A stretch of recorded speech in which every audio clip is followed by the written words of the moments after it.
ये इसीलिए बढ़ रही हैं क्योंकि हमने कड़वी दवाई खानी बंद कर दी। मैं आपसे निवेदन करना चाहता हूं, ऋषि राम जी महाराज ने सबसे पहली दवाई दी। उन्होंने सबसे पहले लिखा, आप जानते हैं सब सत्य विद्या और जो पदार्थ विद्या से जाने जाते हैं उन सब का आदि मूल परमेश्वर है। इस दवाई को खा करके देखो, आज समाज के अंदर से जितनी भी बुराइयां हैं वो सब समाप्त हो जाएंगी।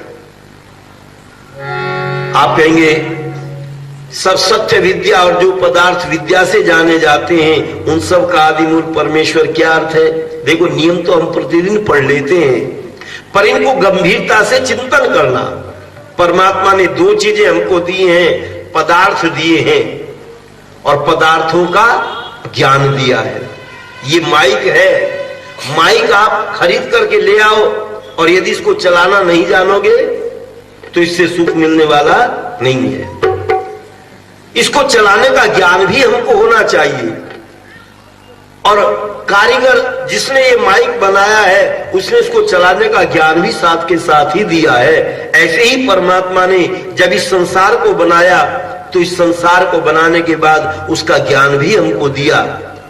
इसलिए ऋषि लिखते हैं दोनों को देने वाला कौन है? परमात्मा है। आप परमात्मा को किसको मानते हैं? परमात्मा। आजकल लोग परमात्मा भी अनेक बना लिए लोगों ने, पर ऋषि राम जी महाराज एक पहचान देते हैं, परमात्मा कौन है? जिसने इस संसार को बनाया है। अब आप जिसको भी परमात्मा मानते हैं, मैं ये नहीं कहता कि इसको मानो या इसको मानो या इसको मानो, पर जिसको भी आप परमात्मा मानते हैं एक कसौटी पर उसको कस करके देख लो, यदि उससे पहले ये संसार था तो वह परमात्मा नहीं हो सकता। अच्छा, बनाने वाली चीज पहले होती है, बनने वाली चीज पहले होती है? बनाने वाला पहले होता है और बनने वाली चीज बाद में बनती है। बनाने वाली रसोई में पहले जाती है, रोटी बाद में बनती है। और कोई कह लगे ना रोटी तो बनी बनाई रखी थी, मैं तो जाकर के उठा करके ले आई। ये ऐसा नहीं हो सकता। इसलिए बनाने वाला पहले होता है और बनने वाली चीज बाद में होती है। तो जिसको भी आप परमात्मा मानते हैं उसके साथ ये पहचान जोड़ करके देख लो। अगर आप श्री राम को परमात्मा मानते हैं तो श्री राम से पहले ये सूर्य था या नहीं था? अगर हनुमान जी को आप परमात्मा मानते हैं तो हनुमान जी से पहले ये सूर्य था या नहीं था? नहीं था तो मुंह में किसको दिया हनुमान जी ने? आपके पास ही उत्तर मिल जाएगा, किसी से पूछने की आवश्यकता नहीं पड़ेगी। इसलिए ऋषि राम जी महाराज बड़ा सुंदर लिखते हैं, उस परमात्मा को जानना चाहते तो मैंने इसके आधार पर एक गीत लिखा, सब सत्य विद्या जो पदार्थ विद्या से जाने जाते उन सबका है आदि मूल परमेश्वर को बतलाते। सत्य विद्या जो पदार्थ विद्या से जाने जाते हैं उन सबका है आदि मूल परमेश्वर को बतलाते।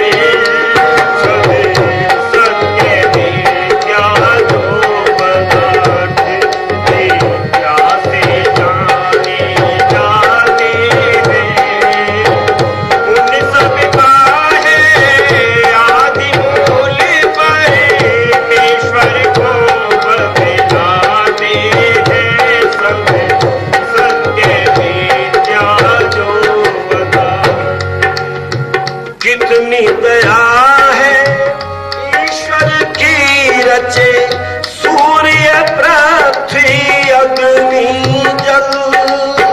कितनी दया है ईश्वर की रचे सूर्य पृथ्वी अग्नि जल। चांद सितारे रचे प्रभु वायु औषधि अन्न और फल। सृष्टि बड़ी विशाल जिसे हम सृष्टि बड़ी देख आंख से पाते उन सब का है आदि मूल परमेश्वर को बतलाते सच विद्यारो बताते जैसे जाने जाते उन सब का है आदि मूल परमेश्वर को बतलाते हैं सब सच विद्यारो बताते। याद रखना, परमात्मा इन सारे चीजों को बनाता है। कितनी दया है। आजकल वैज्ञानिक पदार्थों को जान रहे हैं या बना रहे हैं? जी जान रहे हैं, बना नहीं रहे। अच्छा, वैज्ञानिकों ने पानी का फार्मूला ढूंढ लिया। पानी कैसे बनता है?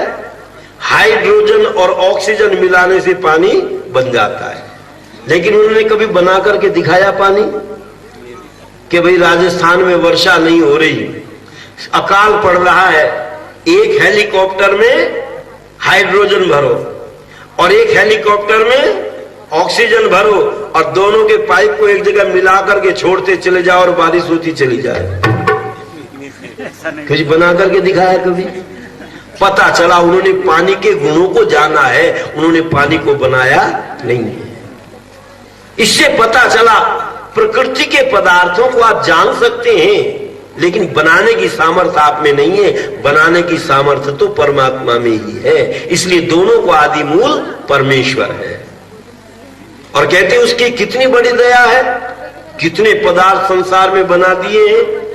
हम भोग करते करते करते करते थक जाएंगे, लेकिन वो समाप्त होने में नहीं आते। कितना बड़ा भंडार भर दिया है। इसलिए ऋषि नारायण जी महाराज लिखते हैं, जो उन इन सब उत्पन्न हुए जड़ चेतनादिकों को नहीं तिरस्कार करता है। ये सृष्टि इतनी बड़ी नहीं है जितनी हम देख रहे हैं, पर हम तो मेंढक वाली तरह से देखते हैं। एक मेंढक कुएं में गिर गया छलांग लगा करके। अब कुएं के अंदर जो मेंढक रहता था उसने पूछा, भाई साहब तुम कहां से आए हो? कहते मैं तो समुद्र में से आया हूं, बहुत बड़ा समुद्र है, तुम तो छोटे से जगह में रहते हो। तो उसने थोड़ा सा चक्कर लगाया कुएं के अंदर, मेंढक ने, इतने बड़े समुद्र में रहते होंगे? कहते नहीं, बहुत बड़े समुद्र में रहता हूं। उसने और बड़ा चक्कर लगाया, इतने बड़े में रहते होंगे? कहने लगे नहीं, और बड़े समुद्र में रहता हूं। उसने गुस्से में आकर के बिल्कुल किनारे किनारे कुएं के चक्कर लगाए। इससे बड़े में तो रह ही नहीं सकती, क्योंकि उसने इससे बड़ा समुद्र देखा ही नहीं। उसने कुएं में ही रहा है, कुएं को ही देखा है, लेकिन जब बाहर के समुद्र को देखते हैं तब आंखें खुली की खुली रह जाती हैं। ऋषि राम जी महाराज कहते हैं, उस परमात्मा की विशाल सृष्टि को जिस दिन देखोगे उस दिन कहोगे, जिधर देखता हूं उधर तू ही तू है, कि हर शय में जलवा तेरा हूबहू है। वह परमात्मा, उसकी सृष्टि कितनी विशाल है, बड़ी। क्यों जी, हो गया? अनार का ज्ञान नहीं हुआ, केवल अनार की आकृति का ज्ञान हुआ है। अनार ऐसी आकृति का होता है। अच्छा, आजकल प्लास्टिक के भी फल आ रहे हैं बने बनाए। बच्चा उसी आकृति का जब प्लास्टिक का अनार देखेगा तो क्या कहेगा, मां अनार ले दो, ये अनार है। एक जगह रखे थे अंगूर, रखे बहुत बढ़िया, सेब रखे, केले रखे। अब हम गए, हमने देखा भाई फल रखे हैं, उन्होंने खाओ करो शुरू, तोड़ने लगे। तो वो घर के मालिक कहते जी ये दिखाने के हैं, ये प्लास्टिक के, ये खाने के नहीं है। अगर केवल आकृति का ज्ञान है आपको तो आप भ्रमित हो सकते हैं, लेकिन मां ज्ञान कराती थी पहले बच्चे को, अनार को लिया, कहा बेटा ये अ से अनार, अ से अक्षर, परमात्मा को अक्षर कहते हैं और ये अ से अनार है। लेकिन मां केवल आकृति नहीं दिखा रही बच्चे को, उसको खोलती है, देखो बेटा इसमें जो बीज है ऐसी बनावट है जैसे हमारे दांतों की बनावट है, और इसको खा करके देखो बेटा। अब बच्चे ने खाया तो मीठा लगा कि मां ये तो बहुत मीठा लगता है। अब बच्चे को ज्ञान हुआ अनार का या नहीं हुआ? अनार का ज्ञान तभी होता है जब उस पदार्थ को मां खिला करके दिखाती है, तब पूर्ण ज्ञान हो जाता है। इसलिए कहते हैं परमात्मा ने दोनों चीजें दी हैं, पदार्थ भी दिए और उनका ज्ञान भी दिया है। केवल आकृति बनाने से ज्ञान नहीं होता, आकृति से तो बाहर की आकृति का ज्ञान हो जाएगा, लेकिन पूर्ण ज्ञान प्राप्त करना चाहते हो तो जो परमात्मा ने पदार्थ बनाया है उसको प्रत्यक्ष देखो। और परमात्मा ने हमको ज्ञान कराया। इस पृथ्वी में क्या है? अच्छा, समुद्र के किनारे आप देखते हैं नारियल पैदा होता है, समुद्र में से पानी आया नारियल में, और नारियल में पानी भर गया अंदर, किसने पिचकारी से भरा उसको? कैसी युक्ति से पानी अंदर आया, और वो जो पानी है शुरू में खारा लगता है, जब उसमें अंदर मलाई बननी शुरू हो जाती है, सूखना शुरू हो जाता है पानी, तो वही खारा पानी मीठा हो जाता है, और मीठा बनने के बाद फिर उसकी मलाई बनती है, फिर उसमें गोला बनता है, गिरी बनती है, और गिरी जब सूख जाती है तो उसको भींचो तो उसमें से तेल निकलता है। क्यों जी? पानी से ऐसी फैक्ट्री लगा लो, कोई पानी से तेल बनाओ, बन जाएगा। पर परमात्मा ने ऐसी फैक्ट्री लगाई समुद्र के किनारे, उसी पानी में से तेल तैयार हो रहा है। तुम्हें ज्ञान कराया है इस पानी में तेल भी है, और मनुष्य ने ढूंढा, खोजा, खोज करके समुद्र में से तेल निकालने लगे। क्योंकि डीजल कहां से निकलता है? धरती में से। पानी भी निकलता है धरती में से और तेल भी निकलता है, दोनों चीजें निकलती हैं। परमात्मा मानो हमको ज्ञान करा रहा है, और कहते हैं परमात्मा और क्या करता है? रचने वाला ही अपनी रचना का ज्ञान कराता है। रचने वाला ही अपनी रचना का ज्ञान कराता है। अथर्ववेद का ही एक ईश्वर दाता है। अग्नि वायु आदित्य अंगिरा द्वारा हम तक पहुंचाते, उन सब का है आदि मूल परमेश्वर को बतलाते हैं। सब सत्य विद्या जो पदार्थ विद्या से जाने जाते हैं, उन सब का है आदि मूल परमेश्वर को बतलाते हैं। सब सत्य विद्या जो पदार्थ। कहते हैं जिसने जिस चीज को बनाया है उसका ज्ञान भी वही कराता है। परमात्मा ने संसार में पदार्थ बनाए तो उनका ज्ञान भी कराया। कहते हैं वो ज्ञान कौन सा है?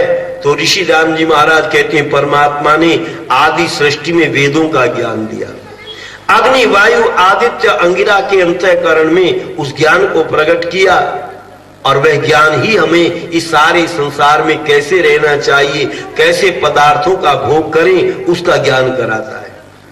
लेकिन में वर्णित है और अर्थ जगत में दिख रहा, पद और अर्थ दोनों को देख सब कुछ नरेश दत्त सीख रहा। उड़ते हुए पक्षी को देख कर, उड़ते हुए पक्षी को देख कर वायुयान बनाते हैं। इन सभी का है आदि मूल परमेश्वर को बतलाते हैं। सब सत्य विद्या जो पदार्थ विद्या से जाने जाते हैं, उन सब का है आदि मूल परमेश्वर को बतलाते हैं। सब सत्य विद्या जो। इसलिए विद्वान कहते हैं हम जैसा जैसा संसार में देखते हैं इससे भी हमको ज्ञान होता है। दो प्रकार का ज्ञान परमात्मा ने दिया, दृश्य और श्रव्य। जो आंखों से देखते हैं वह दृश्य काव्य है परमात्मा का, और जो कानों से सुनते हैं वह श्रव्य काव्य है। श्रव्य काव्य श्रुति है, वेद है, इसलिए उसका नाम श्रुति रखा है। सुन सुन करके हम याद करते हैं, इसलिए इसको श्रुति कहते हैं। और दृश्य काव्य ये संसार है।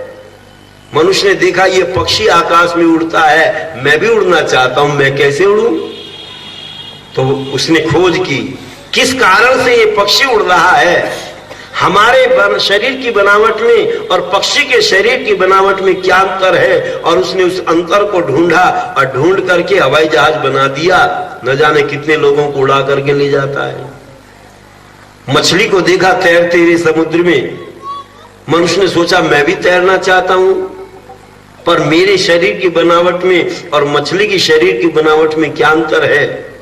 किस कारण से मछली नीचे पहुंच जाती है, समुद्र की तह में पहुंच जाती है, उस कारण को खोजा और खोज करके इसने भी एक पनडुब्बी बना दी।